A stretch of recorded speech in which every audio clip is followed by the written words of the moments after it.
Hello and welcome to another video from our Diversity and Inclusion Short Input series. My name is Nina Kiel and I'm the Head of Diversity and Inclusion at Flying Sheep Studios in Cologne. Now, in case you've missed the introductory talk on why you should care about diversity and inclusion in the first place, please make sure to check it out first. You'll find the link in the description below. Now, today's talk is about good representation, and because it's a very broad topic and these inputs are supposed to be short, we're going to focus on queer representation as an example. But the thoughts I'm going to share with you are actually applicable to other marginalized groups as well, at least to some extent. So, especially in the last decade, there's been a call for good representation that has become louder and louder. And this is true for books, movies, TV shows, and other forms of media, but especially for games, because many groups have been historically underrepresented in this space, more so than anywhere else.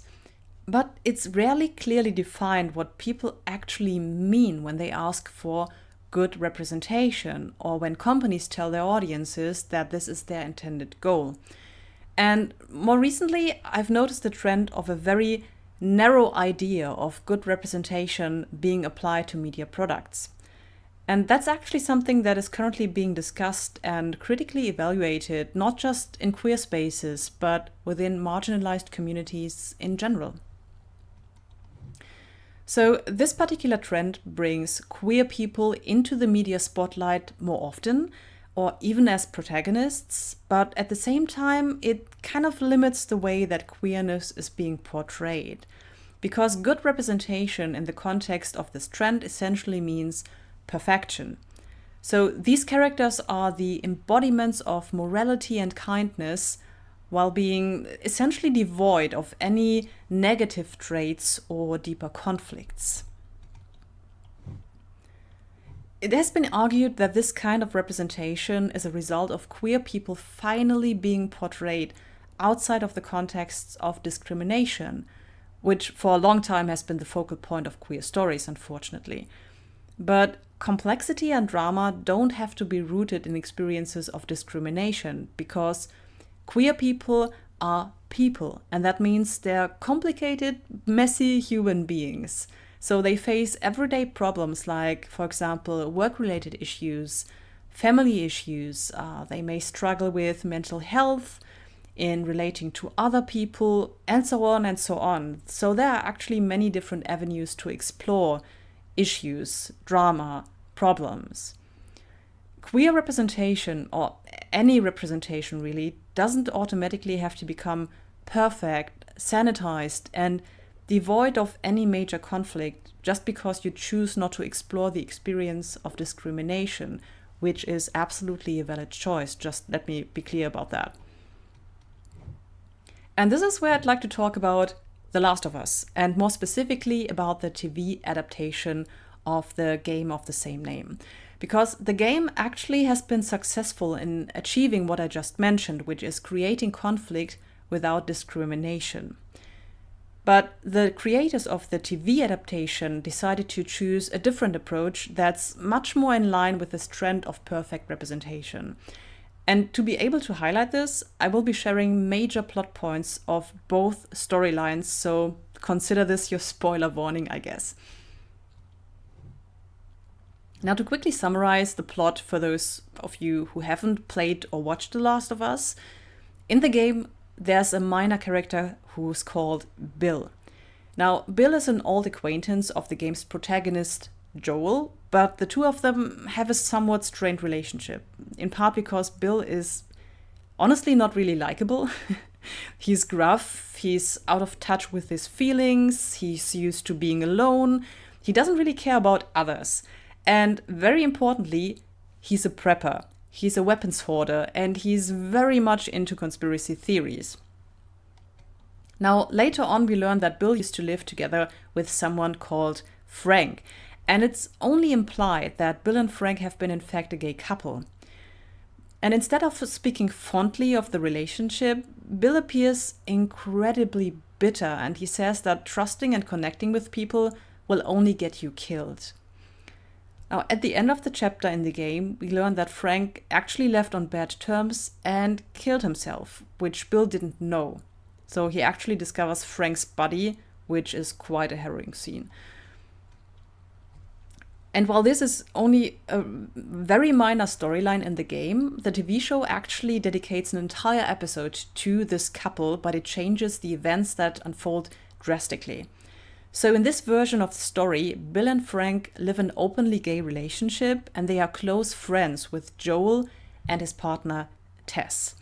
And even though he's a bit gruff, Bill is portrayed in a much more positive light, because once he opens up, he's very loving, caring, and there's actually not a lot of conflict between him and Frank, even though the two of them are very different people. So it's implied, actually, in the story that Frank is such a lovely human being that he manages to turn Bill around in just a few days, from gruff loner to a loving partner. So instead of exploring the tension and conflicts and everyday issues that should be present in any relationship, and especially one between such different people living together all alone in a small town during the apocalypse, the episode pretty much only focuses on their lovely romance. And the bad days, as they are called, are briefly mentioned but never really shown on screen.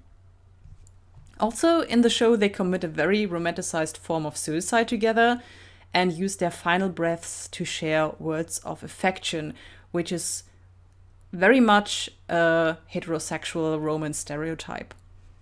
And this is in stark contrast to what's happening in the game, because in the game, Frank's last words to Bill that he conveys through a letter are that he hated his guts. So the foundation to portray a conflicted relationship between two queers was already there. They could have expanded on that and explored the drama and the issues between them, and also the love that unfolds between them despite their differences. But all of this was removed entirely. And I've identified two major reasons for this particular trend. First, certain kinds of tension and complexity are removed so the content is more accessible to a general audience, which usually means cis hetero audience. Or to phrase it differently, the straights will supposedly at least have an easier time accepting the queers if the queers are perfect, likable human beings. So queerness in this case is essentially made consumable and marketable. And I mean, this is what happened to Pride. It was a riot originally, and now it's mostly a family-friendly party, and also, importantly, a huge billboard for companies to advertise their products on, as you can see here in the case of Apple. Now, of course, the ideas behind that episode were probably much more complex, but Bill and Frank seem to kind of fall into this category because their relationship has been turned essentially into a heteroconservative fairy tale. So they live happily ever after until they decide to commit suicide together, which again is a very particular form of romanticism that is historically connected to heterosexual relationships. Bill also assumes the role of the man of the house who provides for the family, while Frank very much focuses on social responsibilities and on decorating the empty neighborhood. And the writers, or rather the studio, might have picked this approach to appease the core gamer audience, which is knowingly very fond of The Last of Us, especially Part 1, but supposedly a bit queer-phobic. But there are problems with this approach, because first, identities shouldn't be easily consumable. They don't need to be shown in a realistic fashion, but if your only goal is to make something easily digestible and acceptable, you've kind of failed as an artist. And if your actual goal is to help people identify with queer experiences, then making the characters harmless, problemless, and bland is the entirely wrong approach, because flaws usually make it much easier to emotionally connect with fictional characters. These flaws show that these characters are also just human, just like we all are. And also to refute a very common talking point, perfect representation will not transform bigots. If someone hates, for example, trans people, they won't suddenly stop hating them because there's a bunch of really likable trans characters in a TV show or a game. And homophobic gamers don't like gay men all of a sudden just because of the change of narrative in The Last of Us. By the way, which has been clearly shown by the episode being review bombed by angry gamers. Now, the second reason for this trend is fear of being called out by the group that is supposed to be represented. To give you a specific example to explain what I mean by that. In the first season of Star Trek Discovery, one of the two openly gay characters dies. And the showrunners felt the need to immediately announce after the end of that season that he wasn't really dead and that he would return in some form later. And that's likely because they feared that the audience would heavily criticize them for killing off a queer character. So the producers decided to clarify right away that this was not a case of the bury your gays trope, which has been a problem for decades. And the problem is that in doing so, they also killed every bit of tension that this writing decision had briefly created because it was a cliffhanger. Now, unfortunately, I have to point out that this fear is actually kind of warranted because there are queer people or people in general who aggressively demand perfection. And this could be because they've been told too many times that only this kind of representation is good representation. Maybe it's because they struggle in life and they need to find refuge in media products. And maybe it's because they've been conditioned by social media to communicate this way, angrily, demanding things for themselves. It's not clear what motivates people, but these are some dynamics that have been identified in the past as motivators for this kind of backlash. To give you an example from games. So there was a visual novel, or is a visual novel, called Lady Killer in a Bind. And there was a scene in the game that some people considered problematic. I won't go into detail because the scene actually involves sexual violence, but it just was a part of the game. The developer decided to include that for a reason. But Christine Love, the developer of the game, was put under so much pressure and received so many hateful comments that she decided to remove that scene from the game entirely. It's not accessible anymore. And many of those comments apparently came from queer people who were the main target audience of the game. But they didn't like what they saw, and so they demanded that this kind of content would be removed so they don't have to see it at all. And I want to stress that this kind of behavior is toxic and it can lead to a negative change in the media landscape. To quote video essayist Verity Ritchie, whose work I highly recommend, if representation has to be subject to our immediate demands, is that a good way to make good stories?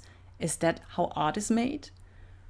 So we need to ask ourselves if that is what we really want, to influence works of art and their creators to immediately satisfy us and to immediately make us happy. Now, of course, that's not to say that harmless representation that is mostly devoid of conflict is inherently bad or something. I don't want to say that. On the contrary, there are really nice examples of media products that portray queer people leading a happy life. And it's entirely understandable if you prefer to see this kind of representation because it makes you happy and because it's an important contrast to the way queer people have been portrayed historically as predators, as sick, as mentally unstable. So that there's the demand for perfection. That's understandable. But I would argue that it's better to offer the full range of human experiences instead of limiting it to a narrow ideal. So what I'm asking is to closely observe this trend and to try and provide other forms of representation as well. And I also encourage you to empower people who already do that, even if their work makes you uncomfortable personally, because not everything has to be for you and about you. It could be important for another person.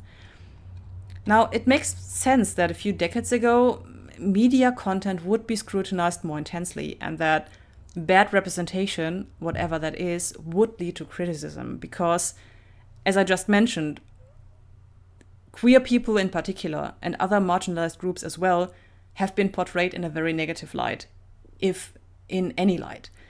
And when there's very little representation offered in the media, portraying even a single character as, for example, immoral, ruthless, or violent couldn't reinforce harmful stereotypes about entire subgroups. But today, we can choose from a wider selection of queer representation than ever before. So I would say that there should be space for a range of identities and stories, including messy ones. Because good representation does not mean perfection. It's diversity, it's nuance, it's complexity. Thank you so much for listening, and see you next time.